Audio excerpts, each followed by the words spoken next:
Hello everyone. इससे पहले video में हमने काय उत्सर्ग के बारे में बात की थी और जैसे कि आप जानते हैं कि काय उत्सर्ग एक ध्यान की पद्धति भी है और प्लस इससे हम शारीरिक, मानसिक और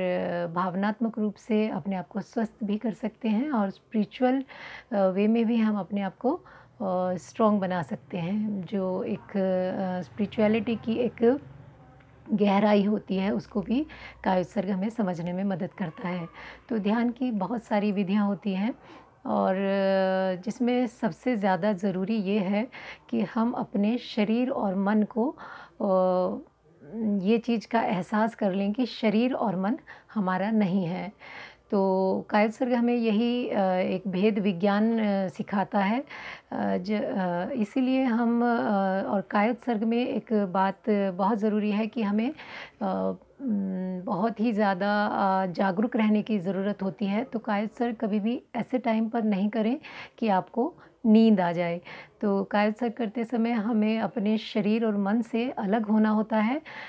लेकिन उसमें जागरूकता अनिवार्य है। यदि हम जागरूकता रखेंगे तभी हमें उसका पूरा लाभ मिल पाएगा और यदि हम जागरूक नहीं हैं और एक-एक चीज़ को हम ऑब्ज़र्व नहीं कर पा रहे, तब हमें उसका पूरी तरह से लाभ नहीं मिलेगा। तो इसलिए काय उत्सर्ग के लिए स्थिरता और अपने शरीर को बैलेंस करके रखना और अपनी साँसों पर भी एक लय बना लेना या तारतम्य बना लेना, यही काय उत्सर्ग में ये 3 चीज़ें बहुत ज़रूरी होती हैं। तो काय उत्सर्ग में ही नहीं, हर एक ध्यान की विधि में ये सब चीज़ें बहुत ही महत्व रखती हैं, क्योंकि जिसे हम अनंत शक्ति कहते हैं, वो या तो शून्य में है और उसी को ही अनंत भी कहा जाता है, क्योंकि शून्य का कहीं से भी अगर हम कोई सिरा पकड़ना चाहें तो शून्य की कोई शुरुआत भी नहीं है और शून्य का कोई अंत भी नहीं है, और लेकिन वो फिर भी असीम है। तो जो एक शक्ति है उसे हमें कहीं भी बाहर ढूँढने नहीं जाना, जो शांति, सुख, प्रेम, ये सब बातें हम लोग रोज़ सुनते हैं कि हमारे अंदर ही हैं और कभी भी हमें सुनने से ये सब चीज़ें मिलने वाली नहीं हैं जब तक कि हम ध्यान की गहराई को नहीं समझेंगे और जब तक हम ध्यान नहीं करेंगे। सिर्फ़ बातें करने से हमें नॉलेज तो, हमारा ज्ञान तो बढ़ेगा, लेकिन हमें जो एक ध्यान करने के बाद जो एक अपनी अनुभूति होती है वो कभी भी नहीं हो सकती। तो ध्यान की बहुत सारी विधियाँ बताई गई हैं शास्त्रों में, तो काय उत्सर्ग उनमें से एक है, लेकिन इसके अलावा भी मैं कुछ और भी डिस्कस करना चाहती हूँ कि जब भी हम ध्यान के लिए बैठते हैं, काय उत्सर्ग तो हमारा ये है कि हम बैठकर, खड़े होकर, लेटकर कैसे भी कर सकते हैं। तो लेकिन ज़्यादातर तो ध्यान की पद्धति यही है कि हम बैठकर ध्यान करते हैं। तो बैठकर ध्यान करने में भी हमें किन बातों का ध्यान ज़रूरी रखना चाहिए, क्योंकि काय उत्सर्ग भी बैठकर भी किया जाता है। तो जब हम बैठते हैं तो हमें ये बिल्कुल श्योर कर लेना होता है कि हमारे शरीर का बैलेंस बिल्कुल एक तराजू की तरह दोनों तरफ बराबर हो। जो हमारी बैकबोन है, रीढ़ की हड्डी, स्पाइनल कॉर्ड है जो, तो वो हमारी बिल्कुल सेंटर में एकदम स्ट्रेट रहेगी और उसके दोनों तरफ जैसे तराजू के 2 पल्ले होते हैं, उस तरह से हमारे शरीर का भार को हमें चेक करना होता है कि दोनों तरफ से हम बिल्कुल अपने शरीर का जो वज़न है उसको बैलेंस रखें। अपनी बैकबोन को तो हमें स्ट्रेट और हमारी गर्दन को भी स्ट्रेट करना होता है, लेकिन हमारे शरीर और मन को हमें शिथिल छोड़ देना होता है, तनाव मुक्त कर देना होता है, तभी हम ध्यान की गहराई में पहुंच पाते हैं। सेकंड थिंग है, जब हम अपनी साँसों पर ध्यान करते हैं, तो जैसे-जैसे हम ध्यान की गहराई में उतरते हैं तो हमारे साँसों की लंबाई बढ़ती जाती है और उसकी जो एक जैसे कि हम 1 मिनट में 14 या 15 श्वास लेते हैं नॉर्मली, अगर आप कभी भी नोटिस करें तो। लेकिन जब हम ध्यान की अवस्था में बैठते हैं तो अगर हमारी श्वास धीरे-धीरे गहरी होती जाती है तो उसकी मात्रा कम होती जाती है, यानी कि जैसे कि अगर 14 15 से हम 10 पर आ गए या मतलब 9 पर आ गए या 5 पर आ गए, उसकी गहराई, उसकी इंटेंसिटी बढ़ती जाती है और उसकी वो कम होती चली जाती है कि 13 या 14 ऐसे जितनी जितनी आपकी श्वास की गहराई बढ़ेगी और आप लंबा श्वास लेंगे, बट लंबा श्वास का मतलब ये नहीं है कि उसको ज़बरदस्ती लेना है, उसको बिल्कुल एक ताल के साथ हम अपने श्वास को बिल्कुल एक लयबद्ध और तालबद्ध कर लेते हैं। धीरे-धीरे हम उसकी प्रैक्टिस करते हैं, फिर उसके बाद वो धीरे-धीरे अपने आप होना शुरू हो जाता है। हमारे जीवन की या हमारे ध्यान की एक आदत बन जाती है। तो जितना हमारे 1 मिनट में अगर श्वासों की जो गिनती है वो कम होगी, उतना ही हमारे जल्दी ही ध्यान हमारा घटित होगा। तो सबसे पहले अपने शरीर के बैलेंस को हम चेक कर लें, चाहे हम लेटे हैं, खड़े हैं या बैठे हैं, कि हर एक पार्ट पर हमारे जो शरीर का वज़न है वो बिल्कुल इक्वल रहे। और सेकंड थिंग है स्थिरता। जितने-जितने हम स्थिर होते हैं, उतने-उतने हम नेचर के साथ या सृष्टि के साथ, जो कि एक स्रोत है हमारी जीवन की ऊर्जा का, तो उसके साथ हमारा एक तरह से अलाइनमेंट हो जाता है और वो ऊर्जा हमारे अंदर बहुत ही तेज़ी से प्रवेश करने लगती है और जो हमारे बुद्धि से परे का ज्ञान है वो कहीं न कहीं हमारी अनुभूति पर अवश्य उतरता है। लेकिन ये एक दिन की प्रक्रिया नहीं है बिल्कुल भी। जितना-जितना हम ध्यान में उतरते हैं और डेली हम उसकी प्रैक्टिस करते हैं, चीज़ों को ऑब्ज़र्व करते हैं, समझने की कोशिश करते हैं, उतना ही जल्दी हमें ध्यान का आभास या ध्यान की अनुभूति हमें होने लगती है। लेकिन कंटिन्यूटी भी बहुत ज़रूरी है। तो कहीं भी नहीं हमें जाना, कहीं कुछ भी तलाश नहीं करना, जितना-जितना हम अपने में स्थिर होना है, अपने में हमें एक तरह से मस्त होना है या फिर उस ईश्वर के प्रति हमें श्रद्धा रखनी है, भक्ति रखनी है और उसको अपने आप को सौंप देना भी एक ध्यान ही है। तो हमें 4-5 चीज़ों का जब हम मेडिटेशन करते हैं तो 4-5 चीज़ों का हमें विशेष रूप से ध्यान रखना होता है कि सबसे पहले तो हमें अपनी बैकबोन और अपने सिर का बिल्कुल स्ट्रेट होना चाहिए और इसके बाद हमें स्ट्रेट होना चाहिए, फिर हमारा जो शरीर है वो बिल्कुल रिलैक्स होना चाहिए और तनाव मुक्त हो, तनाव रहित हो और थर्ड है कि स्थिरता बहुत ज़रूरी है कि आप बिल्कुल एक प्रतिमा की भांति, चाहे आप लेटे हैं, आप प्रतिमा की भांति बिल्कुल स्थिर हो जाएँ। स्थिर होने के बाद आपको अपनी साँसों को ऑब्ज़र्व करना होगा कि आपकी साँस ऐसा नहीं कि आप ज़बरदस्ती ले रहे हैं या ज़बरदस्ती छोड़ रहे हैं। तो एक तारतम्य और एक लय के साथ, लयबद्ध जब आपकी श्वास हो जाती है, तब आपको ध्यान घटित होने लगता है और अपने आप मन और शरीर से बिल्कुल अपने आप को अलग करने की कोशिश, मतलब कि इमेजिन करें कि क्योंकि मैं ना तो शरीर हूँ और ना ही मन हूँ, मन भी हमारे शरीर का ही हिस्सा है और इस मन में हमारे इसी जीवन की स्मृतियाँ हैं, तो जो कि हमारे शरीर के साथ ही विसर्जित हो जाती हैं। जब हम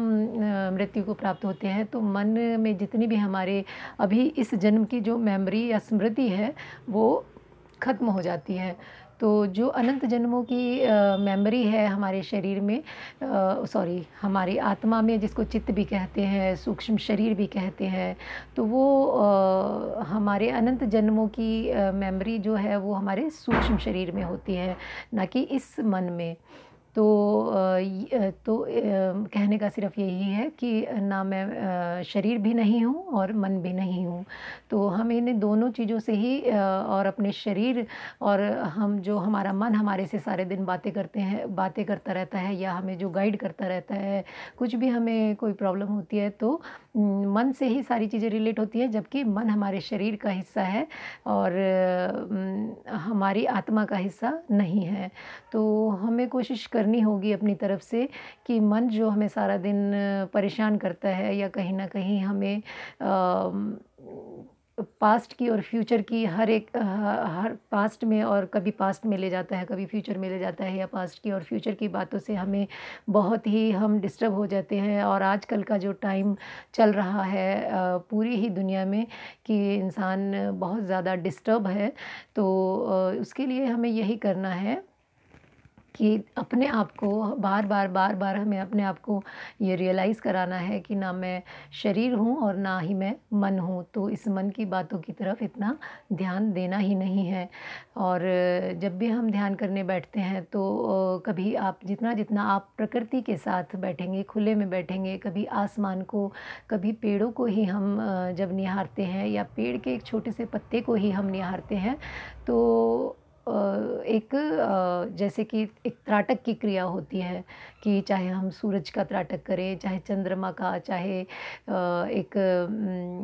स्टार का हम त्राटक कर रहे हैं, उसको लगातार कंटिन्यू देखते ही जाना, बस कोई और विचार मन में आ ही नहीं रहा। तो ये भी एक ध्यान की प्रक्रिया है और जो प्रकृति की जो एक नेचुरल उसमें हम जब बैठते हैं कि जैसे कभी हम अगर अपने पास्ट में सोच के देखें कि पहले पुराने टाइम में छतों पर जैसे हम चारपाई बिछा लेते थे और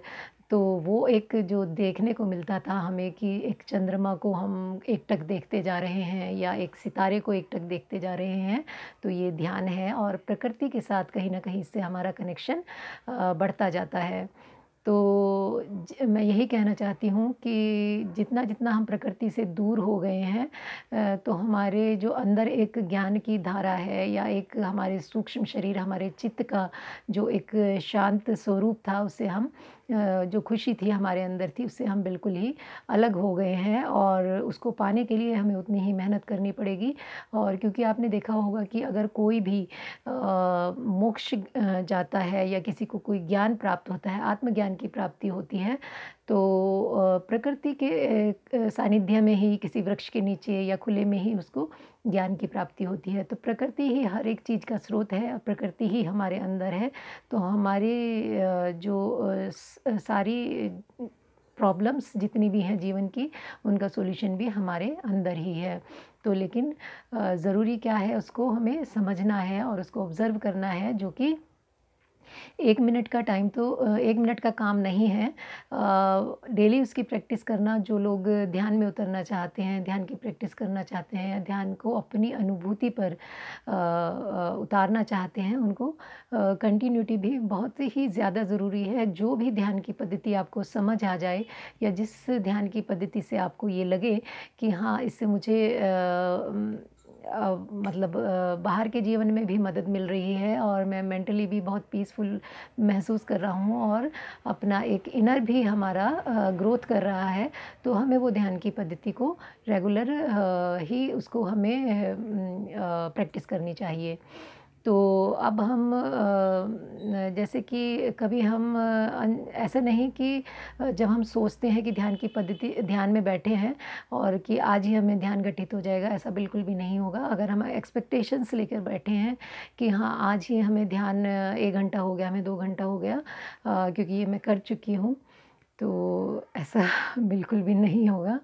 तो बस आप करते जाइए और अपने आप को भगवान के प्रति समर्पित कर दीजिए और ज़रूर आपको एक ना एक दिन कुछ न कुछ ऐसा अनुभव होगा कि जो आपको लगेगा कि हाँ, आपके अंदर से कोई इंट्यूशन जैसे कहते हैं या इनसाइट्स कहते हैं, तो वो ज़रूर आपको धीरे-धीरे होने लगेंगी। लेकिन उसके लिए बहुत ही धैर्य की भी ज़रूरत है। तो बहुत सारे लोग ऐसे होते हैं कि हाँ, 1 दिन के या 2 दिन, 1 महीना हो गया कि नहीं, तो क्योंकि करना कुछ भी नहीं है, जितना ज़्यादा जो स्थिर हो गया, तो स्थिरता में ही ध्यान हमेशा फलित होगा। सक्रियता में कभी भी ध्यान फलित नहीं होता, तो अपने आप को प्रतिमा की भाँति स्थिर करके हम हमें ध्यान करना चाहिए और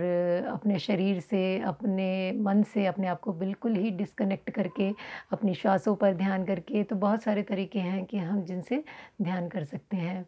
तो आप अगर मेरे साथ ध्यान करना चाहते हैं, तो आप मुझे ज़रूर बताइएगा, तो हम एक साथ मॉर्निंग में ध्यान करेंगे। तो ध्यान की बहुत सारी पद्धतियाँ हैं, तो हम कुछ-कुछ जो भी मैं ध्यान करती हूँ, तो मैं उसके बारे में आपको ज़रूर बताना चाहूँगी और आप मेरे साथ ध्यान कर सकते हैं। तो आप मुझे लेकिन ज़रूर बताएँ कि आप ध्यान करना चाहते हैं। तो कभी-कभी ऐसा भी हो जाता है कि हाँ, हम जैसे कि अगर छत पर जाकर बैठे हैं, अपना योगा प्राणायाम किया और फिर बस ऐसे ही बैठ गए और किसी भी वृक्ष के पत्ते को हम निहारने लगे और घंटों निहारते रहे। तो एक और चीज़ है, एक और बात है कि हमारी प्रकृति में चाहे कोई लिविंग थिंग है, चाहे कोई नॉन लिविंग थिंग है, उसमें हर समय एक चेंज आ रहा है। एक जो परिवर्तन का एक जो नियम है सृष्टि का, वो सिर्फ़ लिविंग थिंग में नहीं है, नॉन लिविंग थिंग में भी है। तो अगर हम उस सूक्ष्मता को पकड़ पाएँ जो कि प्रकृति में घट रही है, इवन हमारे शरीर में भी हर समय, हर पल एक चेंज हो रहा है, लेकिन वो इतना सूक्ष्म है कि हम उसे पकड़ नहीं पाते। क्योंकि विपश्यना भी है कि यही टेक्नीक है ध्यान की कि उसको हम श्वासों के सहारे हम अंदर उतरते हैं और उस सूक्ष्मता को पकड़ने की कोशिश करते हैं कि अपने शरीर के अंदर देखना है हमें कि क्या घटित हो रहा है हर समय, हर पल। तो जो क्योंकि एक जब छोटे से बच्चा बड़ा होता है और धीरे-धीरे वो जवान हुआ, फिर बूढ़ा हुआ, तो परिवर्तन तो हर एक क्षण घट रहा है, लेकिन हम वो इतना ज़्यादा सूक्ष्म है कि हम उसको पकड़ नहीं पाते। तो जैसे-जैसे हम ध्यान की गहराई में उतरना शुरू करते हैं, डेली हम प्रैक्टिस करना शुरू करते हैं, तो वो परिवर्तन हमें पकड़ में आने लगता है और यही एक तरह से ध्यान का घटित होना या फलित होना माना जाता है। तो जब ध्यान हम करते हैं तो उस परिवर्तन को आप कभी भी ऑब्ज़र्व करने की कोशिश करें कि ज़्यादातर अगर आप लिविंग थिंग से जुड़ेंगे तो शायद बहुत अच्छा मुझे महसूस होता है। कभी हम अगर एक पेड़ की पत्ती को भी अगर लगातार निहार रहे हैं या एक फूल है जो कली से शाम तक ही एक फूल बन जाता है। तो उसके अंदर जो कंटिन्यू जो चेंजेज़ हो रहे हैं वो कभी 1 सेकंड या 1 सेकंड के लिए भी रुकते नहीं हैं। चेंजेज़ लगातार हो रहे हैं लेकिन वो हमारी इन आँखों की पकड़ से दूर होते हैं। लेकिन अगर हम स्थिर होकर बैठें और उसको हम ऑब्ज़र्व करते रहें तो धीरे-धीरे हमें ये चीज़ें समझ में आने लगेंगी और धीरे-धीरे ध्यान भी हमें फलित होने लगेगा। तो चाहे अपने अंदर में उतरना है, चाहे बाहर की सृष्टि को देखना है, तो हमें यही चीज़ को अपनी जागरूकता को बढ़ाना है कि कैसे सृष्टि का नियम काम कर रहा है और कैसे हर एक चीज़ में एक परिवर्तन आ रहा है क्योंकि कोई भी चीज़ शाश्वत नहीं है, सिर्फ़ इस आत्मा के अलावा और यही आत्मा और परमात्मा भी यही है क्योंकि कहते हैं कि कण-कण में परमात्मा है तो उस परमपिता की या उस भगवान की जो शक्ति है, जो उसकी रेडिएशंस हैं, जो वो पूरे ब्रह्मांड में फैली हुई हैं, बस ज़रूरत है उन्हें महसूस करने की, जो कि हम ध्यान के द्वारा ही कर सकते हैं और ध्यान के द्वारा ही हम हमारे जो एक स्पिरिचुअल पावर है, वो तो बढ़ेगी ही और हम अपने फ़िज़िकल और मेंटल और इमोशनल हेल्थ को भी ठीक कर पाएँगे। तो अगर आप ध्यान करने के लिए तैयार हैं, तो मुझे ज़रूर बताइएगा और हम मॉर्निंग में ध्यान करेंगे। Thank you so much everyone.